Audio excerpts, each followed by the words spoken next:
അധ്യായം 8 ശ്ലോകം 6. യം യം വാവിസ്മരൻ ഭാവം ത്യജത്യന്തേ കളേവരം തം തമേവൈതി കൗന്ദേയ സദാ തദ്ഭാവഭാവിതഃ.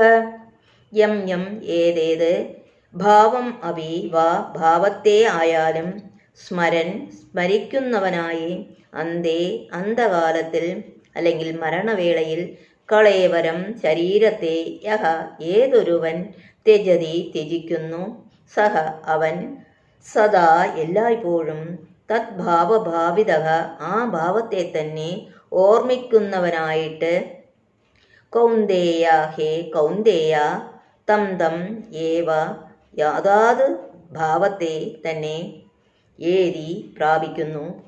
വിവർത്തനം: എന്തിനെക്കുറിച്ചാണോ മരണവേളയിൽ ഒരാൾ ഓർക്കുന്നത്, ഹേ കുന്തിപുത്ര, അയാൾ തീർച്ചയായും അതിനെ പ്രാപിക്കും.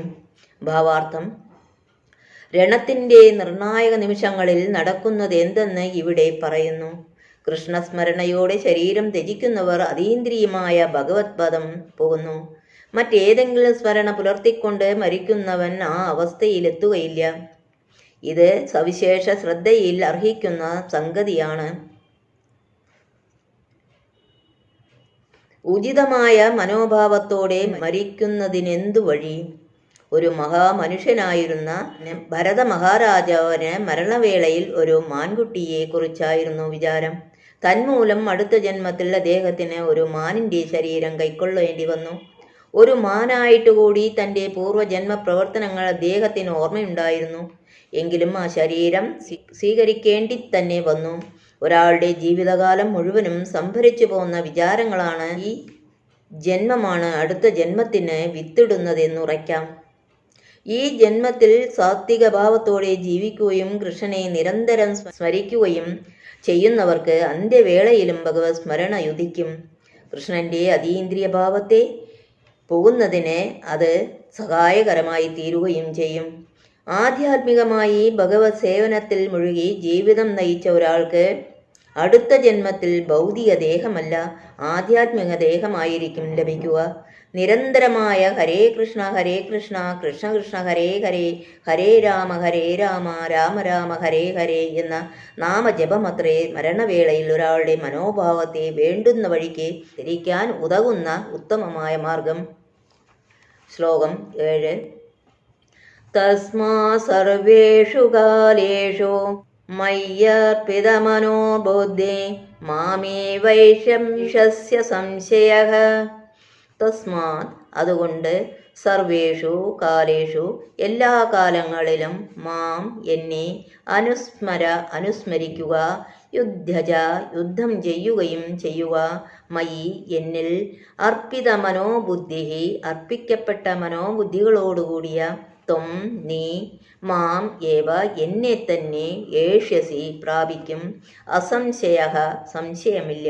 വിവർത്തനം: അതിനാൽ അർജുന, ശ്രീകൃഷ്ണ രൂപത്തിൽ എന്നെ നീ എപ്പോഴും ഓർമ്മിക്കുക. അതോടൊപ്പം തൻ്റെ നിയത കർമ്മമായ യുദ്ധം നിർവഹിക്കുകയും ചെയ്യുക. സ്വകർമ്മങ്ങളെല്ലാം എനിക്കായി അർപ്പിച്ചും മനോബുദ്ധികൾ എന്നിൽ ഉറപ്പിച്ചുമിരുന്നാൽ നീ എന്നെ പ്രാപിക്കും, സംശയമില്ല.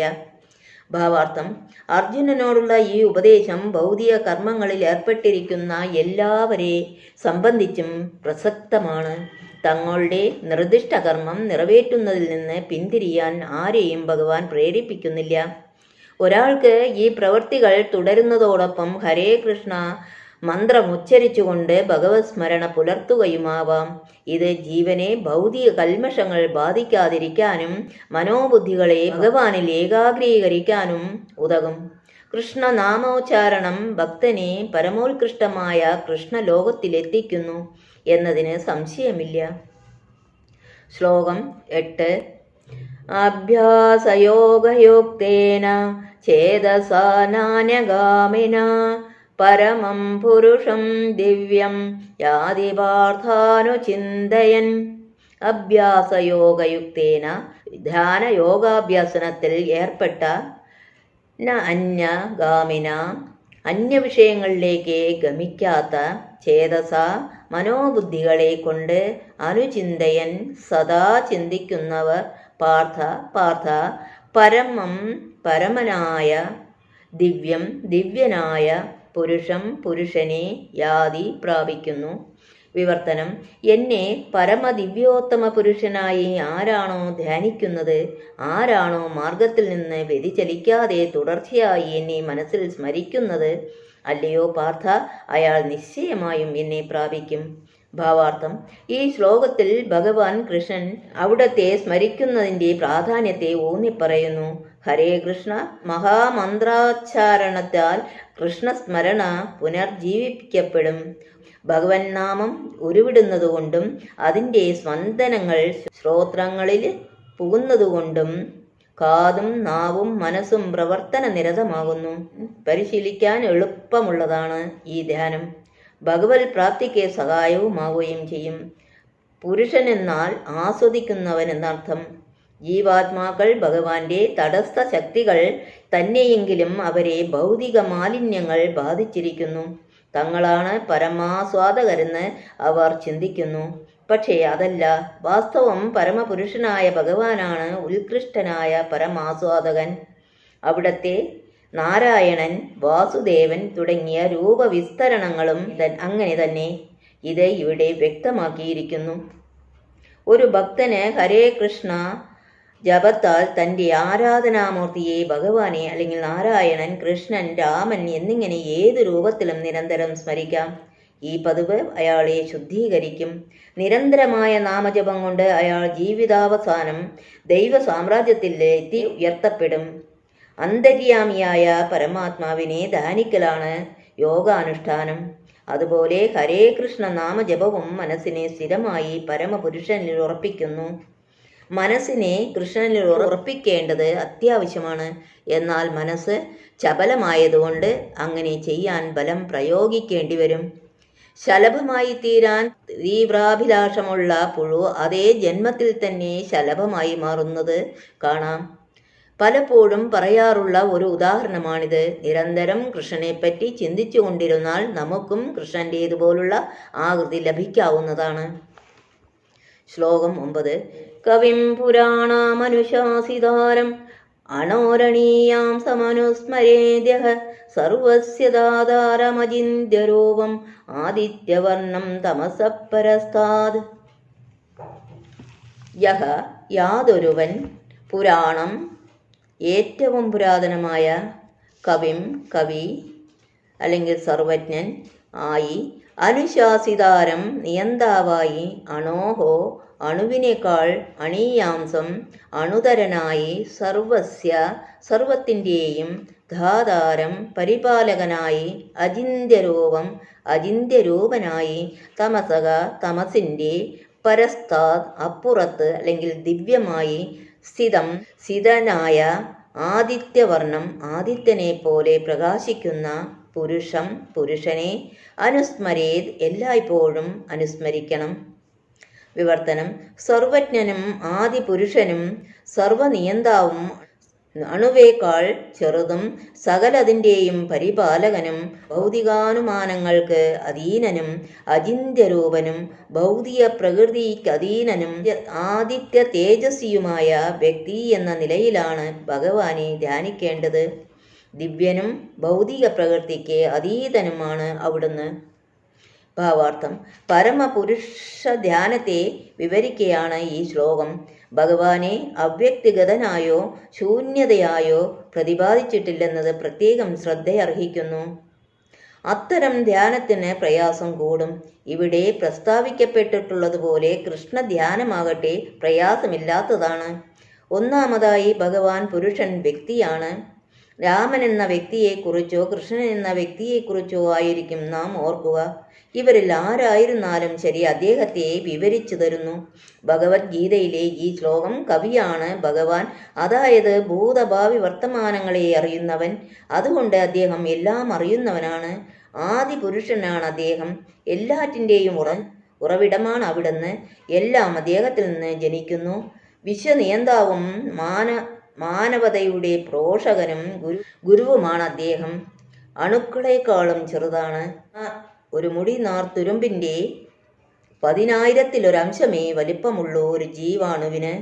അങ്ങനെയുള്ള ജീവസത്വയുടെ ഹൃദയത്തിൽ കുടികൊള്ളുന്നതുകൊണ്ട് നമുക്ക് ചിന്തിക്കാൻ കൂടി കഴിയാത്ത വിധത്തിൽ ചെറുതാണ് ഭഗവാൻ. തന്മൂലം അദ്ദേഹത്തിൻ്റെ അണുവിനേക്കാൾ ചെറുതെന്ന് പറയുന്നു. പരമോന്നതനെന്ന നിലയിൽ അദ്ദേഹത്തിന് അണുവിലും പ്രവേശിക്കാം. ലഘുതമമായ ജീവാത്മാക്കളുടെ ഹൃദയങ്ങളിലും പ്രവേശിച്ച് പരമാത്മരൂപേണ അവയെ നിയന്ത്രിക്കാം. അണുപ്രായനെങ്കിലും സർവവ്യാപിയും സർവരക്ഷകനുമാണ് അദ്ദേഹം. ഗ്രഹവ്യൂഹങ്ങളെ നിലനിർത്തിപ്പോരുന്ന ആദിപുമാൻ. ഈ മഹാഗ്രഹങ്ങൾ അന്തരീക്ഷത്തിൽ നീന്തി നടക്കുന്നത് എങ്ങനെയെന്ന് നമുക്ക് അത്ഭുതം തോന്നും.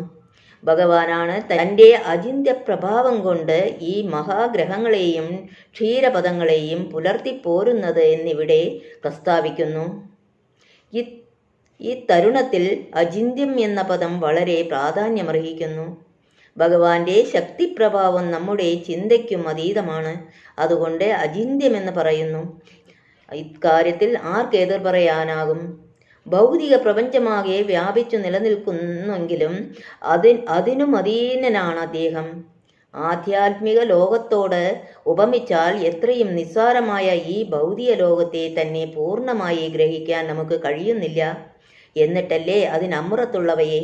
ഇങ്ങനെ ഭൗതികാതീതമായുള്ളതിനെയാണ് അചിന്ത്യ പദം കൊണ്ട് നിർവചിക്കുന്നത്. നമ്മുടെ വാദഗതികൾക്കോ തത്വചിന്താപരങ്ങളായ അഭ്യൂഹങ്ങൾക്കോ പിടികിട്ടാത്തവയെ അചിന്ത്യമെന്ന് പറയണം.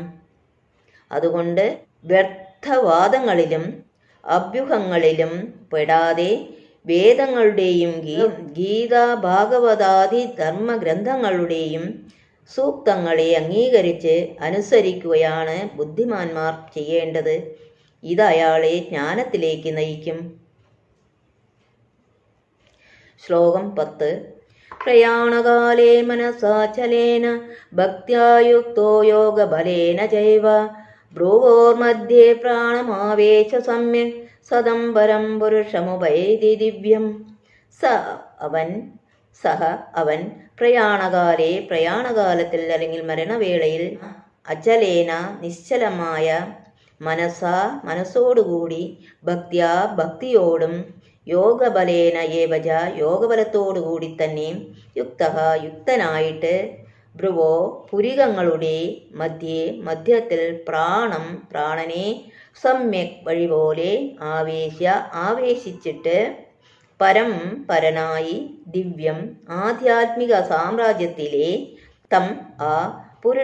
പുരുഷനെ ഉപൈതി പ്രാപിക്കുന്നു. വിവർത്തനം. മരണസമയത്ത് യോഗനിഷ്ഠ പൂണ്ട് സ്ഥിതമനസ്കനായി പരിപൂർണ ഭക്തിയോടെ ഭ്രൂമധ്യത്തിൽ പ്രാണവായുവിനെ ഉറപ്പിച്ചുകൊണ്ട് ഭഗവത് സ്മരണ ചെയ്യുന്നവൻ തീർച്ചയായും പരമപുരുഷനെ പ്രാപിക്കും. ഭാവാർത്ഥം. മരണവേളയിൽ മനസ്സിനെ ഭക്തിപൂർവം ഭഗവാനിൽ ഉറപ്പിക്കേണ്ടതാണെന്ന് ഈ ശ്ലോകത്തിൽ വ്യക്തമാക്കുന്നു. യോഗ പരിശീലനം ചെയ്തിട്ടുള്ളവർ പ്രാണശക്തിയെ ഭ്രൂമധ്യത്തിലേക്ക് ഉയർത്തുന്നത് നന്നായിരിക്കും. ആജ്ഞാചക്രത്തിലേക്ക് ഷഡാധാരങ്ങളിൽ ധ്യാനം നടത്തി ശീലിക്കുന്ന ഷഡ്ചക്ര യോഗത്തെയാണിത് സൂചിപ്പിക്കുന്നത്. ശുദ്ധഭക്തൻ ഈ യോഗ പരിശീലനം നടത്താറില്ല. എല്ലായ്പ്പോഴും കൃഷ്ണാവബോധത്തിൽ മുഴുകിയിരിക്കുന്ന അയാൾക്ക് മരണവേളയിൽ ഭഗവത് കരുണയാൽ കൃഷ്ണസ്മരണ സ്വാഭാവികമായി ഉണ്ടാകും. 14-ാം ശ്ലോകത്തിൽ ഇത് വിവരിക്കുന്നുണ്ട്. യോഗബലേന എന്ന വാക്ക് സാരവത്താണിവിടെ. യോഗ പരിശീലനം കൂടാതെ ഷഡ്ചക്ര യോഗമാവട്ടെ ഭക്തിയോഗമാവട്ടെ മരണസമയത്ത് ഒരാൾക്ക് ഈ അതീന്ദ്രിയാവസ്ഥയിലെത്തുക സാധ്യമല്ല.